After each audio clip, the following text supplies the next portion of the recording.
Olá, o Pauta Especial está no ar e no programa de hoje você vai ver atividades extracurriculares no desenvolvimento infantil. Elas são importantes e necessárias? Até que ponto essas atividades são benéficas para os pequenos? E quais as mais indicadas? Vamos falar também sobre o projeto Golfinho do Corpo de Bombeiros Militar de Alagoas. Já se tornou muito concorrido em todo o verão. Tudo isso agora no Pauta Especial que já está no ar.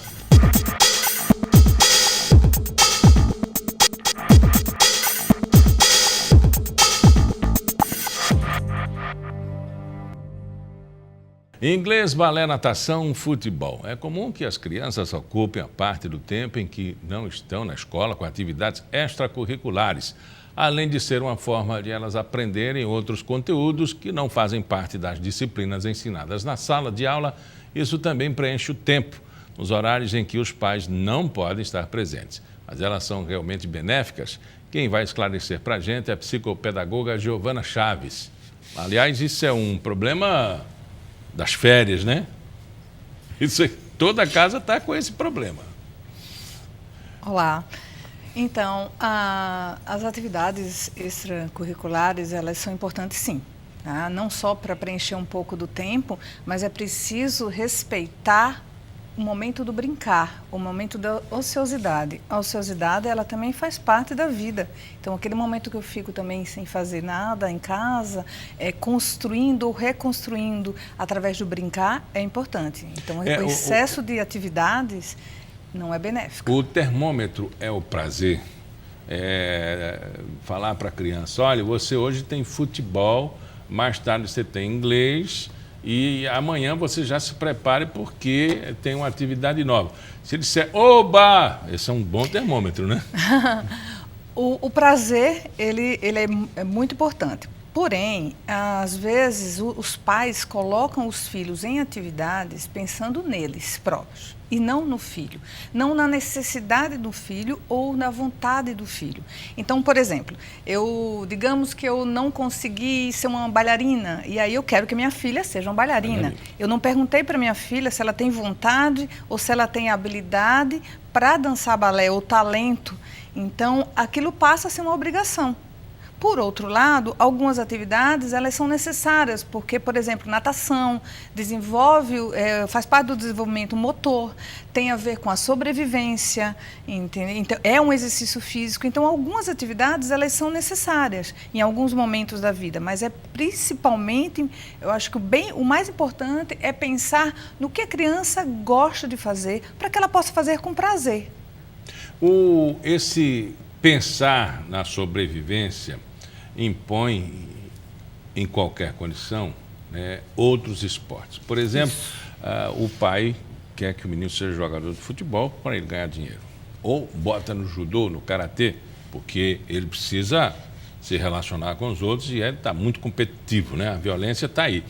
É correto pensar assim? Não, eu entendo que não é correto.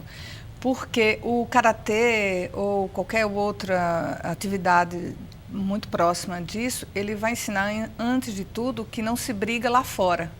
Pelo contrário, né? Você não está aprendendo uma defesa pessoal ou até uma luta dessa para brigar. Ele é um esporte e ele vai ajudar também nesse relacionamento, na sociabilidade, na respiração, no desenvolvimento. Então, não é isso. Quanto ao futebol, já vi crianças frustradas porque os pais colocaram na escolinha de futebol e a criança não tinha talento. Então, em vez de contribuir para que ela pudesse crescer, acabou contribuindo para uma frustração. Uma tristeza, as notas começaram a cair, porque a criança não queria ir e se sentia assim, decepcionando os pais. Mas na verdade, vamos pensar assim na atividade como o nome já disse, escolinha de futebol. Você está ali para aprender. Se você não tem talento, você pode sair normalmente, já que você não tem vocação para aquilo ali, você vai para outro esporte. Eu, pelo menos, já conheci casais que o filho passou por mais de 10. Né? Uhum. A cada hora e mesmo ele se dando bem, por exemplo, com o esporte, ele desistia na outra opção. Exatamente, porque a idade de criança, na fase da criança e adolescência, há necessidade, às vezes, da criança experimentar outros esportes. Se ela não tiver, digamos, a inteligência emocional desenvolvida para o esporte, que ela possa usar isso como um meio de vida, que ela vá se tornar um atleta, ela pode, sim, brincar, passar pelos esportes, conhecendo cada um deles, não tem problema nenhum. Agora, não dá para, na hora da matrícula, eu vou ficar um mês e não vou mais. É importante conversar com esse filho e dizer, fica um tempo, fica 6 meses, vê se você gosta, aprende alguma coisa, depois a gente muda. Tudo é uma questão de conversar. Mas é importante, sim, isso é muito comum, a criança muda, não quero mais isso, quero aquilo. E enquanto ele puder experimentar, vai ser bem importante. O problema é se o tempo dele todo da semana está ocupado com N atividades, né? E já acorda atrasado, né? Porque não é só o esporte, né? Tem família que é assim. Exatamente, não é só o esporte. Você tem tem escola durante o período, no período da tarde ou no período da manhã, o período contrário da escola, você acaba tendo o inglês, a natação, o balé, o futebol, a aula particular e mais outras atividades de reforço. Então, assim, a agenda da criança fica sobrecarregada. Eu já tive, em pais, que eu perguntei assim, qual é o horário que o seu filho brinca? Não tinha horário. Mas ele precisa brincar? Ele brinca na escola? Não, ele precisa brincar. É no brincar que ele acaba descobrindo e resolvendo situações do dia a dia dele. Então, não são com atividades extracurriculares que ele vai reconstruir a própria história ou o próprio conflito que ele vive no dia a dia. O brincar é muito importante. Tem criança que consegue administrar sozinha isso? Administrar? Brincando? Não, a atividade. Eu vou para a escola, eu vou para o treino, eu vou estudar, eu vou para o inglês. Ela é levada. A criança, ela normalmente é levada a todas essas atividades.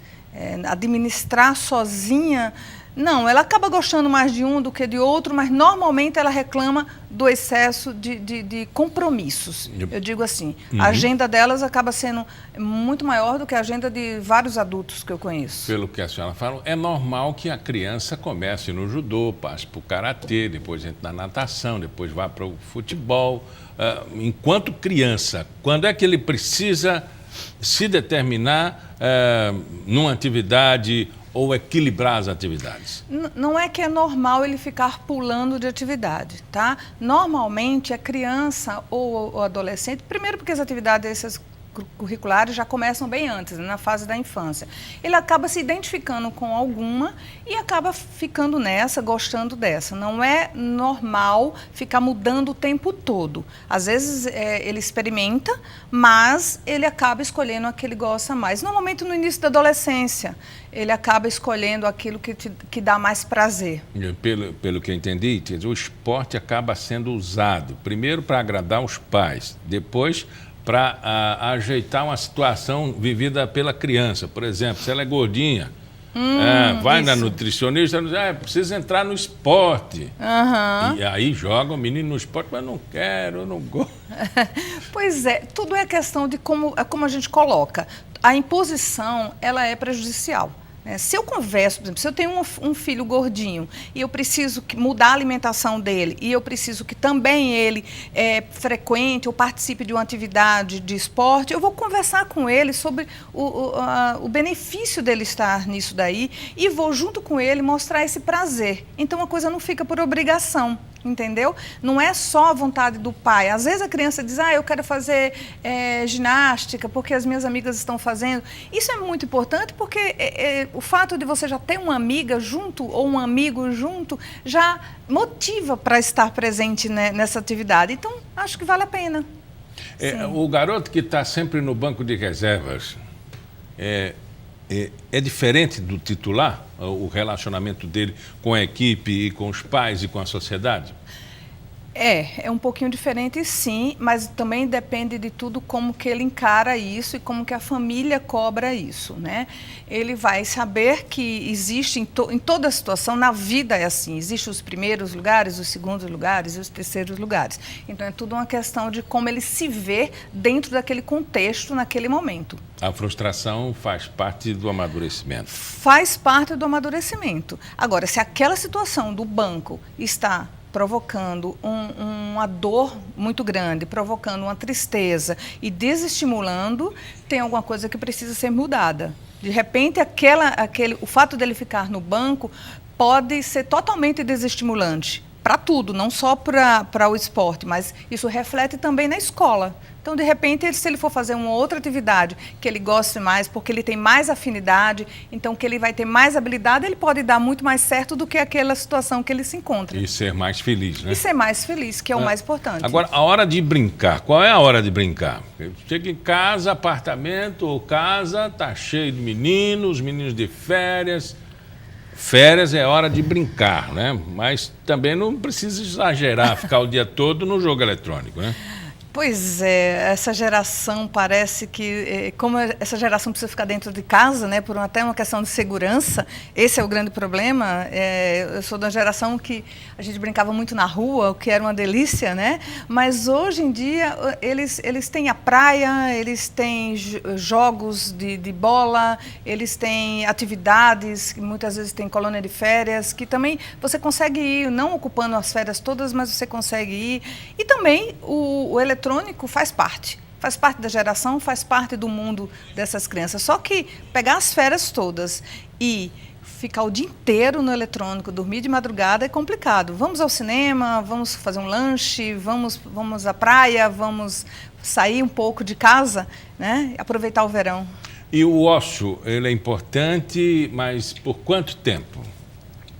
Ele precisa ser administrado, ele não precisa ser... Se você fica o dia inteiro sem fazer nada, é bastante complicado, né?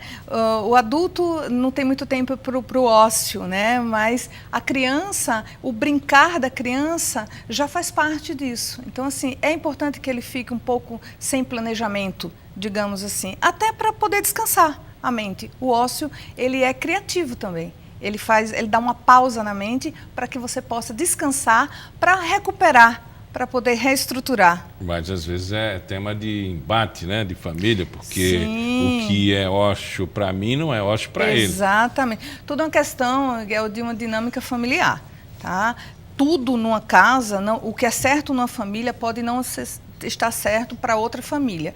É tudo uma questão de dinâmica familiar. Aquilo que eu considero importante, eu converso com a minha família, eu converso com os meus filhos e eu coloco regras para aquilo acontecer. Às vezes um adolescente, é muito comum ele dormir muito nas férias. Então, você não está fazendo nada, você está brincando no joguinho do celular. Isso para ele é ócio, entendeu? Então, assim, depende muito de cada um. É descanso da mente, né? É descanso da mente. Por que a gente tem que ficar trabalhando tanto, tem que estar produzindo tanto? Não produzir também faz parte. E precisa encontrar esse equilíbrio, né? Exatamente. Afinal de contas, precisamos de saúde mental, né? Exatamente, saúde mental. Conversamos com Giovana Chaves, ela é psicopedagoga. Muito obrigado pela entrevista. Obrigada.